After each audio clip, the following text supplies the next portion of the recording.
Hello guys, welcome back to our channel. প্রতিদিনের গল্পে নতুন একটা ভিডিওতে সবাইকে স্বাগত জানাই। Good morning. তো গতকালকে দিদা শাশুড়ির শ্রাদ্ধ গেছে, তো আজকে কিছু মানুষের পাতে জল দিতে হয়। তো তারই একটা আয়োজন করা হয়েছে বাড়িতে। তো সেই ভিডিওটা আজকে শেয়ার করা হবে। তো আপনারা ভিডিওটা প্রথম থেকে শেষ পর্যন্ত দেখবেন। তো আপনারা যে যেখানে আছেন না কেন, আশা করি ঈশ্বরের কৃপায় সবাই সুস্থ আছেন, ভালো আছেন। আমরাও সবাই খুব ভালো আছি। তো সকাল সকাল একটু স্নান করে নিয়েছি। আমাকে রান্না বান্না হয়তো করতে হতে পারে যত সম্ভব। তো দেখা যাক কতটা কি করতে পারি। ঠিক আছে, আমি ভিডিওটা যতটুকু পারবো কন্টিনিউ রাখার চেষ্টা করব। ঠিক আছে, এখন আমি একটু কিছু কাজ করি, আবার পরে কথা হবে। সকালে অবশ্য রান্না হয়ে গেছে, অন্যান্য সিদ্ধ ভাত টাত করেছে, সেগুলো এখন খাওয়া হবে। মাছগুলো দেখাই। তো আমার বরমশাই বাজার থেকে মাছ নিয়ে এসেছে, কাঁচা সবজি এনেছে। এখানে চিংড়ি মাছ আছে, দেখো। এখানে রুই মাছ আছে। ঠিক আছে, চলো। ভালো।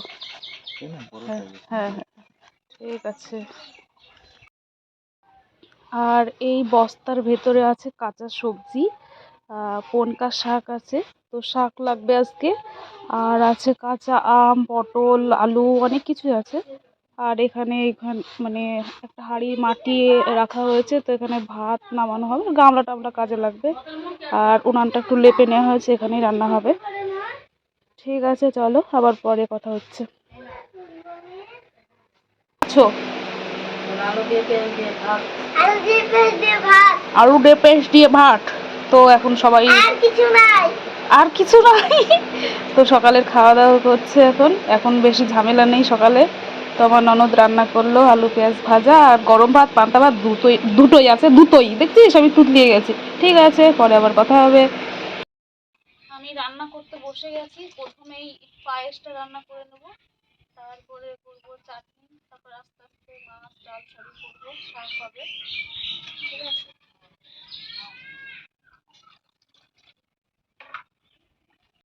তো এখন আমি রুই মাছগুলো ভেজে নিচ্ছি। তো উনানটা ছোট হয়ে গেছে, অনেক টাইম লেগে গেছিলো এই রান্নাগুলো করতে। আমার একটু যদি উনান বড় হতো তাহলে তাড়াতাড়ি হতো। তো অনেকগুলো মাছ ছিল, তো সবগুলোই ভাজতে ভাজতে টাইম লেগেছে। এরপরে আমার ননদকে একটু বসিয়ে দিলাম যে আর একটা কড়াইয়ে তুমি একটু ভেজে দাও। তো ওর তো বাচ্চা আছে, ও যতটুকু করে এটাই আমার কাছে অনেক। বাচ্চা নিয়ে কোনো কাজ করা সম্ভব না, তো অনেকটাই করেছে। আর এই সাইডে সবজি কেটে রেখে দিয়েছে, ওখানে আম, পটল। তারপরে এই সাইডে আমাদের মাছের যে তেল থাকে সেটা রান্না করি আমি বেগুন দিয়ে আলু দিয়ে, তো সেটাও করব। সব সবজি কাটা রয়েছে। তো ওকে আমি বলছি পরে ভয়েস ওভার দেবো, গরম লাগছে এখন, আমি কথা বলতে পারছি না। তো এখন আমি চিংড়ি মাছগুলো ভেজে নিচ্ছি। এই যে চিংড়ি মাছ ভাজার সময় না তেলগুলো যেন কেমন একটা নোংরা হয়ে যায় বেশি।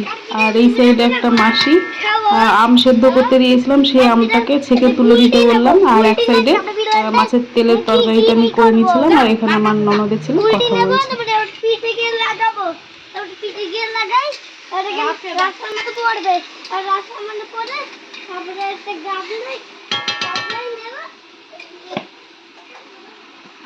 তো এই যে মাছের তেলটা অনেকে বাড়িতে এনে কি করে ফেলে দেয়, তো আমরা ফেলি না, আমরা বেগুন আলু দিয়ে একটু চচ্চড়ি করি।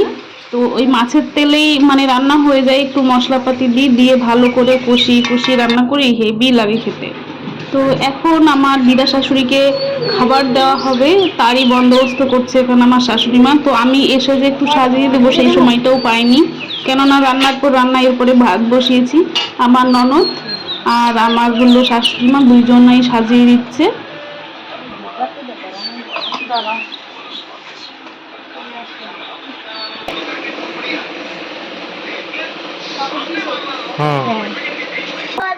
তো এখন আমার শাশুড়ি মা খাবারটা মাথায় করে নিয়ে যাবে, একটা প্রদীপ আর ধূপবাতি নিয়ে যেতে হয়।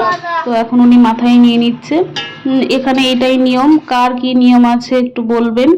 তো আমাদের বাড়ির সামনে একটা জায়গায় লেপে রেখেছিল, ওনাকে নিমন্ত্রণ করেছিল এখানেই। তো এখানেই মা খাবারটা বাড়িয়ে দিচ্ছে। আর আমি বললাম একটু দিদাকে ডেকে নাও, দিয়ে ওনাকে উনি ওনার মতো ডাক দিল ওনার মাকে। তো ঠিক আছে, শেষবারের মতো আমার শাশুড়ি মা ওনার মাকে খেতে দিচ্ছে। একটা খুব কষ্টের মুহূর্ত, তো অনেক সময় আমি ভিডিও স্কিপ প্রণাম করে করো, দিয়েছি, কান্নার জায়গাগুলো ডাক আমার দাও। ভালো লাগে না দিতে। তো ঠিক আছে, উনি প্রণাম করছে, আমি প্রণাম করতেও বলেছি। ওনারও মন মেজাজ ভালো নেই, মাকে শেষবারের মতো খেতে দিচ্ছে। সবারই কষ্ট হয়, মা তো মাই, তাই না? আসো মার মতো আর বিমলা রানী, পৃথিবীতে কেউ খেয়ে হয় যাও না। এসে শেষবারের মতো। তো মা এখন একটু খাওয়া দাওয়া করছে, সারাদিন খায়নি। এখন 4:30 বাজে। খুব বেশি মানুষের আয়োজন করিনি, সামান্যই। তো আমি নিজে হাতে রান্না করেছি, দিদাকে শেষবারের মতো নিজে হাতে রান্না করে খাইয়েছি। বেশি মানুষ করিনি, কারণ সামনের দিন ভোট ছিল, ওই জন্য। আর আমার শাশুড়ি মা অপারেশন করা আছে, বেশি কাজকর্ম করতে পারবে না বলেও আরও আমি মানে নিমন্ত্রণ করিনি, অল্প অল্প দিয়ে সেরে দিয়েছি। নেক্সট কোনো আবার অনুষ্ঠান হলে তখন অনেক মানুষ নিয়ে করা হবে। তো এখন রাত্রি হয়ে গেছে, সবারই খাওয়া দাওয়া কমপ্লিট। দেখুন বন্ধুরা, আপনাদের দিদিভাই সকাল থেকে রান্না করেছে। সেই রান্নাগুলো নেমন্তন্ন যাবতীয় যে আপ্যায়ন ছিল সবার খাওয়া দাওয়া হয়ে গেছে। এখন অবশিষ্ট যেগুলো বেঁচেছে সেগুলো গরম করছে। গরম করে সেগুলো একটু একটু যদি থাকে তো ভালো কথা, না থাকলে আরো ভালো কথা। নাও ভিডিওটা শেষ করে দেয় ভাই। ভীষণ গরম, এখনো আমি যে রান্নার পরে একটু স্নান করবো সেই সময়টা পাইনি। তো কি বলবো, দিদার শ্রাদ্ধ অনুষ্ঠানের পরের দিনকে যে খাওয়া দাওয়াটা থাকে সেটাই আজকে সারা হলো। তো যারা মানে আমার ভিডিওটা যে যেখান থেকে দেখছেন না কেন তাদেরকে অসংখ্য ধন্যবাদ। তো যদি ভিডিওটা ভালো লাগে লাইক কমেন্ট শেয়ার এবং সাবস্ক্রাইব করে পাশে থাকা বেল বাটনটি প্রেস করে দেবেন। আর নেক্সট কোনো ভিডিওতে আবার দেখা হবে। নমস্কার, আপনারা সবাই সুস্থ থাকবেন।